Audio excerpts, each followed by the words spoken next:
মা বাবা এবং ইয়াং জেনারেশন দুজনের উদ্দেশ্যেই বলবো, বি আ ফ্রেন্ড। যখন আপনার মা বাবা আপনার বেস্ট ফ্রেন্ড হয়ে দাঁড়াবে, তখন আসলে আপনার জীবনের অনেক কিছু অনেক ইজি হয়ে যাবে এবং আপনার মা বাবার জীবনের অনেক কিছু আসলে অনেক ইজি হয়ে যাবে। আমি একটা ছোট্ট উদাহরণ দিই। আমার যখন সরারের সাথে প্রেম হয়, the first person in my life, আমার এই প্রেমের কথাটা আমি আমার মায়ের সাথে শেয়ার করেছিলাম। আমাকে জিজ্ঞাসা করা হয়েছিল কেন, মানুষ তো মা থেকে লুকায়। আমার কাছে মনে হচ্ছে, আমি আমার বাবা মার সাথে অনেক ফ্রেন্ডলি ছোটবেলা থেকে, আমার কাছে মনে হয়েছে যে এই যে লুকিয়ে লুকিয়ে প্রেম করব, ফোন লুকিয়ে কথা বলবো, এই টাইপের মানুষ আমি না। আমি, আমার বাবা নেই, বাবা মারা গেছে, সদ্য বাবা মারা গেছে, আমার মাটা অসুস্থ, আমি আমার মাকে সেই কষ্টটা দিতে চাই না বা হাইড করতে চাই না। আমি আমার মায়ের কাছে আমি আসলে ওপেন থাকতে চাই এবং ক্লিয়ার থাকতে চাই।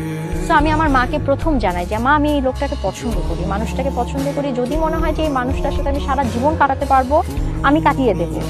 আর যদি না কাটাতে পারি, তাহলে আমি নিজেই সরে আসবো, তোমার কিচ্ছু বলতে হবে না, খালি এইটুকুন ট্রাস্ট আমার উপর রেখো, তোমার মেয়ে কখনো অন্যায় কিছু করবে না বা তুমি ছোট হও এমন কিছু করবে না।